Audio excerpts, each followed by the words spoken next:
Halo semuanya, nama saya Boy Raymond Tamama S dengan NIM C1C023056 dengan dosen pengampu Bapak Dr. Wirmeka Putra SMSI.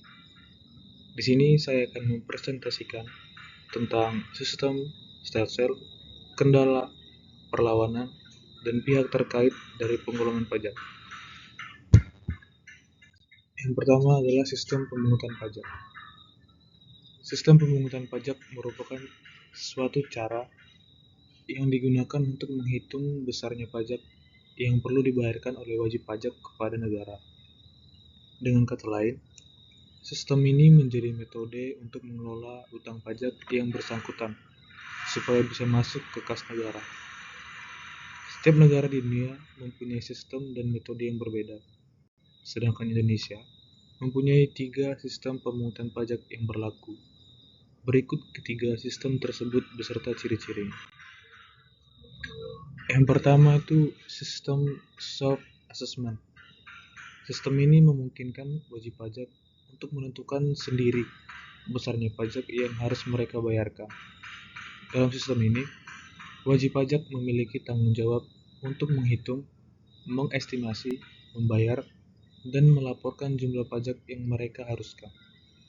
Sementara itu, institusi pemungut pajak berperan dalam mengawasi aktivitas ini melalui berbagai tindakan pengawasan dan penegakan hukum. Yang kedua, sistem official assessment. Dalam sistem ini, besarnya pajak yang harus dibayar oleh wajib pajak ditetapkan sepenuhnya oleh institusi pemungut pajak. Wajib pajak hanya perlu bersifat pasif dan menunggu untuk menerima pemberitahuan mengenai jumlah pajak yang telah ditetapkan oleh institusi pemungut pajak. Yang ketiga, sistem withholding assessment. Sistem ini melibatkan perhitungan jumlah pajak oleh pihak ketiga yang bukan merupakan wajib pajak atau aparatur pajak.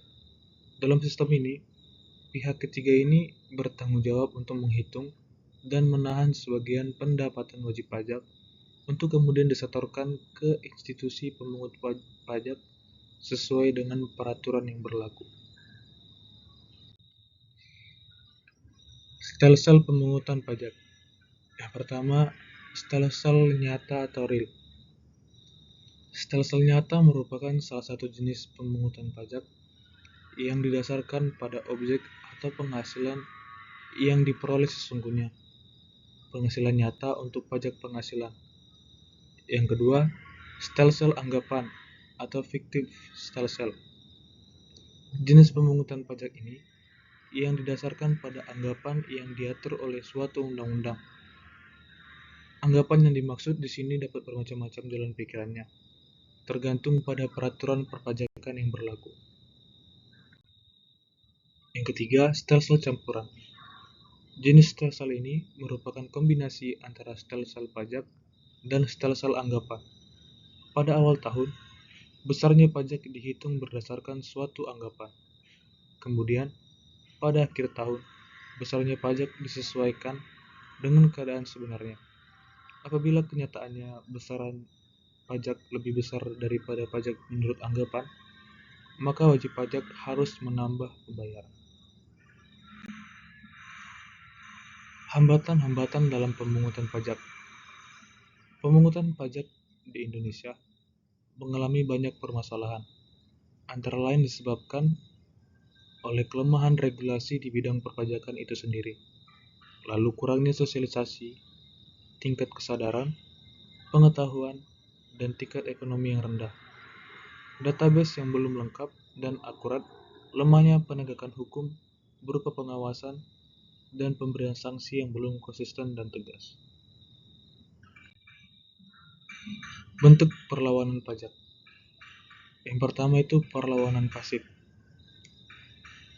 Antara lain masyarakat enggan atau pasif dalam membayar pajak yang dapat disebabkan oleh perkembangan intelektual dan moral masyarakat, sistem perpajakan yang mungkin sulit dipahami oleh masyarakat, sistem kontrol tidak dapat dilakukan atau dilaksanakan dengan baik. Yang kedua, perlawanan aktif. meliputi semua usaha dan perbuatan yang dilakukan oleh wajib pajak dengan tujuan untuk menghindari pajak. Antara lain bentuknya tax avoidance, usaha meringankan beban pajak dengan tidak melanggar undang-undang. Tax evasion, usaha meringankan beban pajak dengan cara melanggar undang-undang atau menggelapkan pajak. Penggolongan pajak. Jenis-jenis pajak berdasarkan cara pemungutannya terdiri dari pajak langsung dan pajak tidak langsung. Jenis-jenis pajak berdasarkan sifatnya terdiri dari pajak subjektif dan pajak objektif. Jenis-jenis pajak berdasarkan lembaga pemungutannya terdiri dari pajak pusat dan pajak daerah. Sekianlah presentasi dari saya. Di akhir kata saya ucapkan terima kasih.